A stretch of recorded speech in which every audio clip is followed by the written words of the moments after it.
जय जगत्माता देवी बगलामुखी ओम ह्रीं बगलामुखी वरदे सर्व सौभाग्य प्रदायिनी समस्त भक्तानां सर्वाभीष्टं साधय साधय ह्रीं ओम स्वाहा. நான் இதுவரைக்கும் சொல்லாத ஒரு விஷயம் இப்போ சொல்கிறேன்.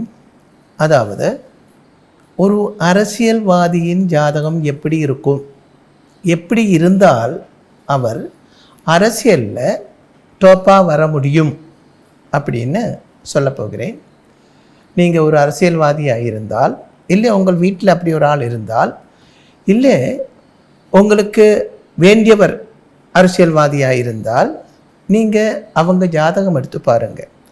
அவர் பேர், புகழ், தனம், இப்படி எல்லா செல்வாக்கும் உள்ளவராயிருந்தால், முக்கியமாக ஒரு ஜன சமூகம் அவரை ஆதரிக்கிறதாயிருந்தால், ஜனங்களுடைய பின்துணை அவருக்கு இருந்தால், அவர் கண்டிப்பாகவே நான் சொல்லப்படி உள்ள ஜாதகத்தின் உடைமையாக இருக்கும். எப்படி என்றால், அரசியல்வாதியின் ஜாதகத்தில் லக்னாதிபன், லக்னம் என்று சொன்னால் லக்னம், அதான் லக்னம், இந்த லக்னத்துக்கு 4ஆம் இடத்துக்கும் ஒரு ரிலேஷன்ஷிப் இருக்க வேண்டும். ஏனென்றால் லக்னம் என்றால் அந்த நபர், அந்த ஜாதகத்தின் உடமஸ்தான் லக்னாதிபன். 4ஆம் இடம் பொது ஜனஸ்தானம். பொது ஜனங்களோட சப்போர்ட் இருந்தால் தானே அரசியல்வாதியாக முடியும், அரசியலில் நமக்கு முன்னுக்கு வர முடியும், லீடர்ஷிப்பு நமக்கு கிடைக்கும், லீடர் ஆக முடியும். அப்போது 4ஆம் பாபாதிபனும் லக்னாதிபனும் திருஷ்டி கொண்டோ யோகம் கொண்டோ சேர்ந்திருந்தால் அவன் அரசியல்வாதியாக இருக்கும்.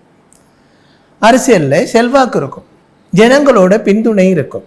நமக்கு தெரியும், ஜனங்களோட பின்துணை நிறைய இருக்கப்பட்ட, பல வருஷ காலங்களாக அரசியலில் இருக்கப்பட்ட நிறைய பேர் தெரியும். ஒரு பெரிய ஜன சமூகம் அவர் பின்னாடி இருக்கும். ஆனால் அவருக்கு அதிகாரத்தில் வர முடியாமல் இருக்கும். பார்த்துருப்பீங்க இல்லையோ? யோசித்து பாருங்கள், நிறைய பேர் அப்படி நம் நாட்டிலே இருக்கிறது. அவங்க நிறைய ஜனங்கள் அவர் பின்னாடி இருக்கும். ஒரு மீட்டிங் போட்டாச்சுன்னா லட்சக்கணக்காக ஆளுகள் வரும். அப்போது இப்படி இருக்கப்பட்ட இந்த லீடருக்கு, அதாவது இந்த அரசியல்வாதிக்கு அதிகாரம் கிடைக்கிறதில்லை. அது ஏன் காரணம் என்றால், அதிகாரம் கிடைக்க வேண்டுமானால், அதாவது பரணத்தில் வர வேண்டுமானால், லக்னாதிபன் 4ஆம் பாபாதிபன் ப்ளஸ் ராஜகாரகனாக இருக்கப்பட்ட சூரியனுமாக ஒரு பந்தம் இருக்க வேண்டும். நம்ம இந்தியாவிலே ஜவஹர்லால் நெஹ்ருவிலே இருந்து, ஜவஹர்லால் நெஹ்ரு, இந்திரா காந்தி, ராஜீவ் காந்தி, இப்படி இங்கே இருக்கப்பட்ட இன்னைக்கு வரை உள்ள பெரிய பெரிய லீடர்ஸ் யாரை பார்த்திருந்தாலும் அவங்க ஜாதகத்தில் எல்லாம் இப்படி காம்பினேஷன் இருக்கும். நம்ம தமிழ்நாடு சிஎம், அவங்க ஜாதகத்தில் லக்னாதிபன் 4ஆம் பாபாதிபன் ரெண்டும் புதன், அது பாக்கியஸ்தானத்தில் ராஜகாரகனாக இருக்கப்பட்ட சூரியனோடு கூடி சார்ந்திருக்கிறது. அதனால தான் அசைக்க முடியாத பவராக இருக்கிறது. அது மட்டுமல்ல, லக்னத்தில் குருவின் பார்வை இருக்கிறது. எந்த தோஷம் வந்திருந்தாலும் அதில் இருந்து வெளியில் வந்துவிடும். இதே மாதிரி உள்ள ஜாதகத்திற்கு உடமையாக இருக்கப்பட்டவர் யார் அரசியலில் வந்திருந்திருந்தாலும் கண்டிப்பாகவே அவருக்கு அதிபயங்கரமாக இருக்கப்பட்ட வெற்றியும் வில்பவரும் இருக்கும். வில்பவர் இருக்க வேண்டுமானால் லக்னாதிபனும் 4ஆம் பாபாதிபனும் சூரியனோடு கூடி சேர்ந்து இருக்க வேண்டும். ப்ளஸ் லக்னத்திலேயோ இல்லை 4ஆம் இடத்திலேயோ குருவோட தரிசனமும் இருக்க வேண்டும். நிறைய பேர், அதாவது அரசியலில் இருக்கப்பட்ட நிறைய பேருடைய ஜாதகங்கள் அப்படித்தான் இருக்கும். இந்தியன் அஸ்ட்ராலஜிக்கல் ரிசர்ச் சென்டர் அப்படின்னு ஒன்று இருக்கிறது, அதாவது பாரதிய ஜோதிஷ ஆராய்ச்சி மையம். அவங்க இந்த மாதிரி உள்ள பெரிய லீடர்ஸு ஆக இருக்கப்பட்டவரோட எல்லாம் ஜாதகங்கள் எடுத்து படிக்கிறதுக்காக, ஜோதிஷம் படிக்கப்பட்ட வாழ்க்காக ஒரு புக்கு போட்டிருக்காங்க. அந்த புக்கில் ஏற்கனவே நான் சொல்லப்பட்ட எல்லாவருடையும் ஜாதகங்கள் அதில் இருக்கிறது. அது நம்ம ஒரு ரிசர்ச் மாதிரி, ஒரு ஆராய்ச்சி மாதிரி பார்க்கிறதா இருந்தால், இந்த மாதிரி ஒரு யோகம் எல்லா ஜாதகங்களிலேயுமே இருக்கிறது.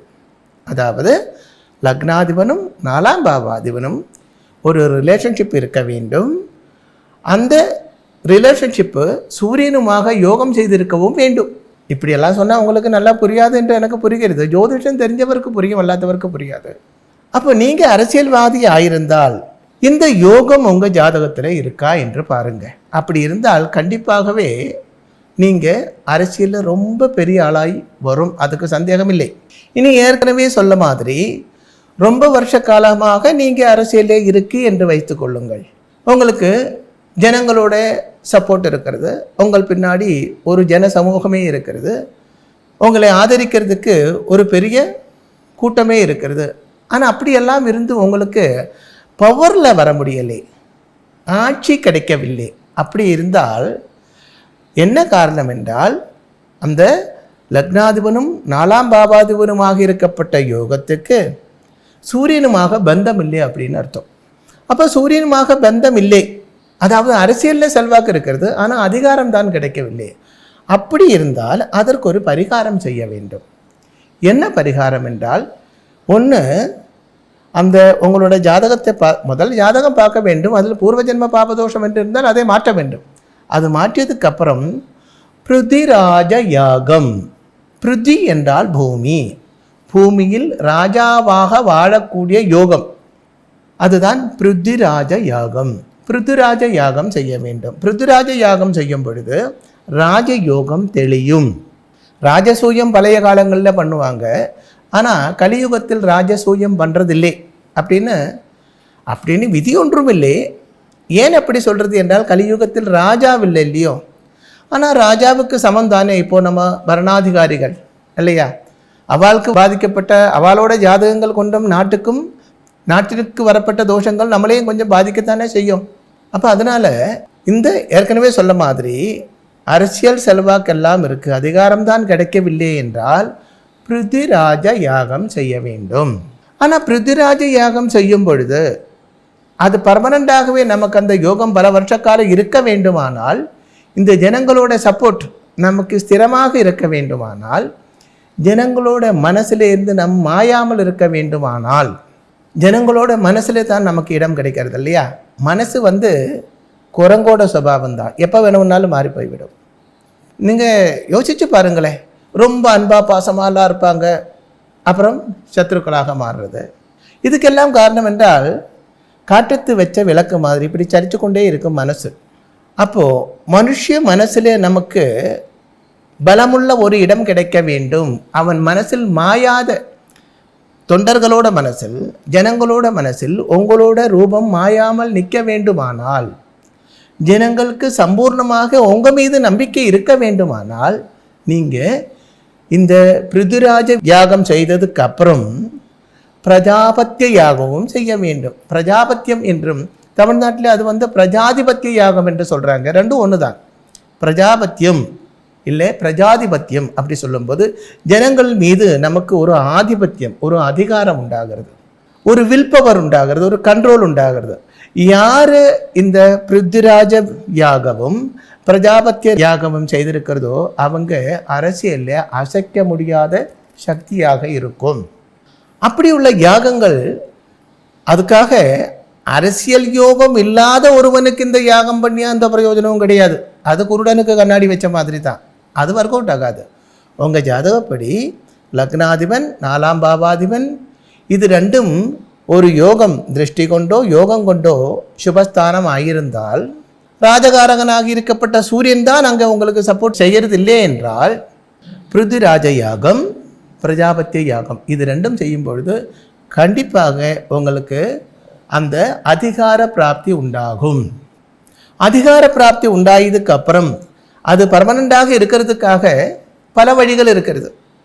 அதாவது புராண காலங்களிலேயே இந்த மாதிரி உள்ள யாகங்கள் வேத காலங்களிலே இருந்து இருக்கத்தான் செய்கிறது.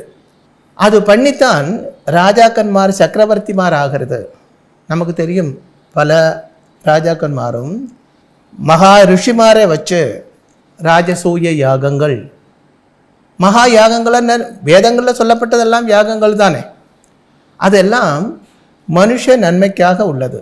ஒருவன் ராஜாவாக வாழ வேண்டும், அவன் உத்தமனாக இருக்க வேண்டும், அவனுக்கு அவன் பறிக்கப்பட்ட நாட்டில் உள்ள ஜனங்களுக்கு சகல சுபிட்சங்களும் உண்டாக வேண்டும் இவன் மூலமாக. அப்படி உள்ள யோகங்கள் வருவதற்காகத்தான் பிருத்திராஜ யாகம் பிரஜாபத்திய யாகம் என்று சொல்லப்பட்டதெல்லாம். இப்போது நீங்கள் அரசியல்வாதியாக இருந்தால் ஏற்கனவே நான் சொல்லப்பட்ட அந்த யோகங்கள் உங்கள் ஜாதகத்தில் இருக்கா என்று பாருங்கள். நாம் இப்போ உங்களிடம் சொன்ன அந்த லக்னம் 4ஆம் இடம் இந்த யோகம் இருக்குது, அரசியல் செல்வாக்கு உங்களுக்கு இருக்குது. ஆனால் மேலதிகாரிகளோட, அதாவது உங்களுக்கு மேலே இருக்கும் இல்லையோ அரசியலில் பெரிய லீடர்ஸ், அவங்களோட சப்போர்ட்டு தான் உங்களுக்கு இல்லை. அவங்க நினச்சா அவங்களுக்கு மேலே வர முடியும். இப்படி எல்லாம் இருந்தால் அந்த தடங்கள் மாறுவதற்காக விராஜிதம் ஃபஸ்ட்டில் பண்ண வேண்டும். அது எதுக்குன்னா பூர்வ ஜென்ம பாபதோஷம் மாறி போக வேண்டும். அதற்கப்புறம் பிருத்திராஜ யாகம், பிரஜாபத்தி யாகம், இது ரெண்டும் பண்ணுறதா இருந்தால் கண்டிப்பாகவே உங்களுக்கு அரசியலில் வெற்றி பெற முடியும், அதிகார பிராப்தி உண்டாகும். இனி ஒரு கட்சியை ஆரம்பிக்கும் போது, புதுசாக ஒரு கட்சி நீங்கள் ஆரம்பிக்கிறது என்று வச்சுக்கோங்க. கட்சியை ஆரம்பிக்கிறதுக்கு முன்னாக, இல்லை ஒரு கூட்டணி அமைக்கிறது என்று வச்சுக்கோங்க. அந்த கூட்டணி அமைக்குவதற்கு முன்னாக, அந்த டிசிஷன் எடுக்கிறதுக்கு முன்னாடியாக நீங்கள் ஃபஸ்ட்டில் இந்த கூட்டணி சேரப்பட்ட எல்லாருக்கும் ஜாதகப்படி இந்த யோகங்கள் இருக்கா என்று பார்க்க வேண்டும். அதற்கப்புறம் ஏற்கனவே சொல்லப்பட்ட லக்னாதிபன் 4ஆம் பாவாதிபன் சூரியன், இந்த 3 கிரகங்களும் சேர்ந்து அரசியல் ராஜயோகம் உருவாகப்பட்ட ஒரு முகூர்த்தத்தில் தான் நீங்கள் இந்த கட்சி ஆரம்பிக்க வேண்டும். பல பேரும் கட்சி ஆரம்பிக்கிறாங்க, அப்புறம் அதை கொஞ்சம் காலத்துக்கு விட்டு போகிறாங்க. நமக்கு தெரியும், இந்தியாவில் ஒரு பெரிய கட்சி ஒரு ஆள் ஆரம்பித்தாச்சு. இது வரைக்கும் இந்தியாவில் எங்கேயும் காணாத 10 லட்சம் பேர் வந்தாங்க அந்த கட்சி அனௌன்ஸ் பண்ணும் பொழுதோ. கடைசியில் என்னாச்சு, அந்த கட்சி எந்தெந்த கட்சிகளை விமர்சனம் பண்ணி புதிய கட்சி ஆரம்பித்தாச்சோ இந்த கட்சியை அங்கேயே கொண்டு கொடுத்தாச்சு. ஏன்? இப்போ அப்படி ஒரு ஆள் இருக்குது, ஆனால் அரசியல் சம்பந்தமாக பேரு புகழ் ஒன்றுமே இல்லை. அது ஏன் காரணம்? அப்படி உண்டாக்குறதுக்கு முன்னாடி இப்போ நீங்கள் நிறைய பேர் இப்போ சினிமாவில் இருந்தெல்லாம் கட்சிக்கு வர்றாங்களே இல்லையா, உங்களுக்கு சினிமாவில் இருக்கப்பட்ட பேர் புகழ் இதெல்லாம் அரசியலில் இருக்கணும்னு இது கிடையாது, நிர்பந்தம் கிடையாது. இப்போது ஒருவன் டாக்டராக இருக்கும், என்ஜினியராக இருக்கும், அந்த ப்ரொஃபஷனில் அவருக்கு பெரிய பேரும் பெருமையெல்லாம் இருக்கும். இதில் எனக்கு இருக்குது, அதனால் இது விட்டுட்டு அடுத்தல போயிருந்தால் இது கிடைக்கும் அப்படின்னு நினைக்கக்கூடாது. அப்படி நினைக்கிறது தான் தப்பு. சில பேர் அப்படித்தான், ஏற்கனவே நான் சொன்ன மாதிரி பெரிய ஒரு கூட்டத்தை உருவாக்கி ஒரு கட்சியெல்லாம் ஆரம்பிச்சுட்டு கடைசியில் அது கொண்டு போக முடியறதில்லை, நினைச்சபடி உள்ள வெற்றி அதில் கிடைக்கிறதில்லை. அப்போ என்ன பண்ணும், யாருக்கிட்டையாவது அதை ஒப்படைச்சிட்டு விலகி போகிறது, ஒதுங்கி போகிறது. அப்படி உண்டாகாமல் இருக்க வேண்டுமானால் எந்த விஷயத்துக்கும் அப்படித்தான் ஃபஸ்ட்டில் நம்ம ஜாதகத்தில் அந்த யோகம் இருக்கா என்று தெரிஞ்சுட்டு தான் நம்ம இறங்க வேண்டும். இல்லை என்றால் தன நஷ்டமும் மானகானியும் தான் உண்டாகும். கையில் இருக்கப்பட்ட தனத்தை கொடுத்துட்டு டென்ஷன், அதே மாதிரி மானக்கேடு, இதெல்லாம் நமக்கு தேவையில்லாத விஷயம் இல்லையோ. அதனால் நீங்கள் அரசியல்வாதியாக இருந்தால் கண்டிப்பாக உங்களோட ஜாதகம் எடுத்து சரியாகவே ஜோதிஷம் தெரிஞ்ச ஒரு ஆள்கிட்டே கொண்டு போய் கொடுத்துட்டு, நான் சொல்லப்பட்ட யோகம் அதில் இருக்கா என்று அவரிடம் கேளுங்கள். அவரிடம் இப்படி கேட்க வேண்டும், நான் அரசியலில் இருந்தால் எனக்கு பதவி கிடைக்குமா, மேலே வர முடியுமா? இல்லை, நான் அரசியலில் தான் பல வருஷங்களாக இருக்கிறது, எனக்கு எல்லாமே இருக்குது, ஆனால் அதிகாரம் கிடைக்கவில்லை. ஏன்? அப்படி கேட்கும்போது அவங்க அது கூட தடங்கள் என்ன என்று சொல்லுவாங்க. அது மாற்றிட்டு அதுக்கு ஒரு சண்டி ஹோமம் பண்ணிக்கோ, ஒரு சுதர்சன ஹோமம், அது ஒன்றும் இங்கே ஒர்க் அவுட் ஆகாது. வியாதிக்கு தகுந்த மருந்து அப்படின்னு இருக்கிறது இல்லையோ, அதுதான், அது யூஸ் பண்ணால் தான் நமக்கு சீக்கிரமாக அந்த ப்ராப்ளத்திலேருந்து வெளியில் வர முடியும். இல்லை என்னால் பல மருந்து மாறி மாறி மாறி மாறி கழிக்க வேண்டியதாக இருக்கும். அதே போல் இந்த நமக்கு தோஷம் என்ன என்று தெரிஞ்சு அதற்குள்ள பரிகாரம் சொல்லித்தரக்கூடிய ஒரு ஆளிடம் போய் உங்கள் ஜாதகத்தை காட்ட வேண்டும். அப்போ கண்டிப்பாகவே அவர் இது தான் சொல்லுவார். டாப்பாகவே படிச்சிருக்கப்பட்ட எல்லாருக்கும் இன்ன வியாதிக்கு இன்ன மருந்துன்னு தெரியும் இல்லையோ, அதே மாதிரி இன்ன தோஷத்துக்கு இன்ன பரிகாரம் என்று அவளுக்கு தெரியும். அதுக்கு ஒரே ஒரு வழிதான் இருக்கிறது. ஒன்று பிருத்விராஜ யாகம். பிருத்விராஜ யாகவும் பிரஜாபதி யாகவும் ஒரு கோயினோட 2 வசங்கள் தான். இது பண்ணும் பொழுது அரசியல் விஜயம் உண்டாகும். அசைக்க முடியாத ஒரு பிரபல சக்தியாக அதிகாரத்துடன் உங்களுக்கு அதிகாரம் கிடைக்கும். அதிகாரத்துடன் உங்களுக்கு வாழ முடியும். அப்புறம் கிடைக்கப்பட்ட அதிகாரம் பர்மனண்டாக இருக்க வேண்டுமானால் அதுக்கு வேறு வழிகள் பார்க்க வேண்டும்.